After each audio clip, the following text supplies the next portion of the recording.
ఇప్పుడు మనం BRS party ఎమ్మెల్యేలు కాంగ్రెస్ పార్టీలో వలసకు వెళ్ళే ఛాన్స్ ఉందా లేదని చాలా వరకు మాత్రం కొందరు వదంతులు వినిపిస్తున్నాయండి. ఆ వదంతుల మూలంగా మాత్రం నిజమా కాదని మాత్రం కొందరి ప్రేక్షకులు, అభిమానులు, అన్ని పార్టీల రంగం వారి అభిమానుల గురించి మాత్రం కార్యకర్తల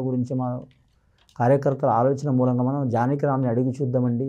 బీఆర్ఎస్ పార్టీ నుంచి ఎమ్మెల్యేలు బీఆర్ఎస్ పార్టీలోనే ఉంటారా, కాంగ్రెస్ పార్టీలో వెళ్తారా, వలస వెళ్తారా అనేది చూద్దామండి. ఆ జానకిరామ్ చూడు, బీఆర్ఎస్ ఎమ్మెల్యేలు యోగబలం ఎలా ఉంది.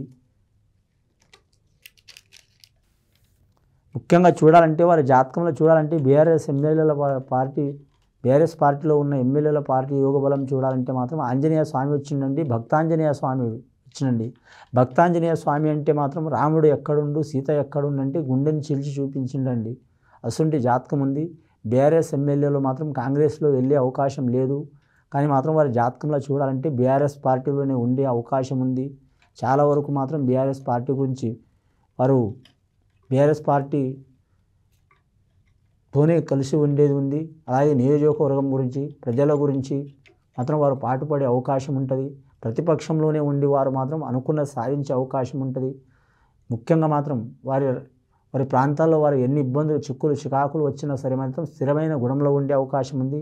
శ్రీకృష్ణుడు కూడా వచ్చిండు, బాలకృష్ణుడు వచ్చిండు కాబట్టి వారి జాతకానికి సూచకం ఉంది. ఆ వదంతులే అవుతాయి కానీ మాత్రం బీఆర్ఎస్ పార్టీ నుంచి కాంగ్రెస్ పార్టీకి మాత్రం వెళ్ళే అవకాశం తక్కువ ఉంటుందండి. వెళ్ళే అవకాశం అయితే లేదండి. బీఆర్ఎస్ పార్టీలోనే ఉండే అవకాశం ఉంది. అలాగే సత్యనారాయణ స్వామి వచ్చిండు. రాబోయే కాలంలో బీఆర్ఎస్ పార్టీ ఎమ్మెల్యేలకు మాత్రం చాలా వరకు మాత్రం పరిణితి చెందే అవకాశం ఉంది. ప్రతి ఒక్కరికి మాత్రం మంచి యోగబలం కలిసి వచ్చే అవకాశం ఉంది. లక్ష్మీదేవత, సరస్వతి దేవత వచ్చింది. లక్ష్మీదేవత, సరస్వతి దేవత మూలంగా కూడా మాత్రం వారికి అన్ని పనులు సజావుగా జరిగే అవకాశం ఉంది.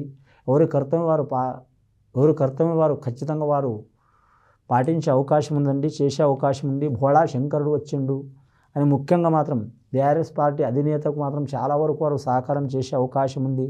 అలాగే షిరిడి సాయిబాబా వచ్చిండు. షిరిడి సాయిబాబా దయ వలన మాత్రం ముఖ్యంగా వారి అధికారంలో ఇన్నాళ్ళు ఉన్నా ఇప్పుడు అధికారంలో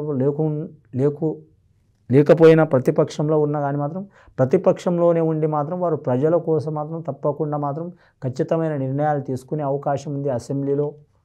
అలాగే మాత్రం వారి జాతకానికి ప్రతి ఒక్క ఎమ్మెల్యేలు మాత్రం వారి సూచన మూలంగా మాత్రం అధికార పక్షం వారు మాత్రం నిర్ణయాలు తీసుకొని మాత్రం ప్రజలకు మాత్రం చాలా వరకు శుభ సూచనలు చేసే అవకాశం ఉన్నదండి. శుభం భూయత్.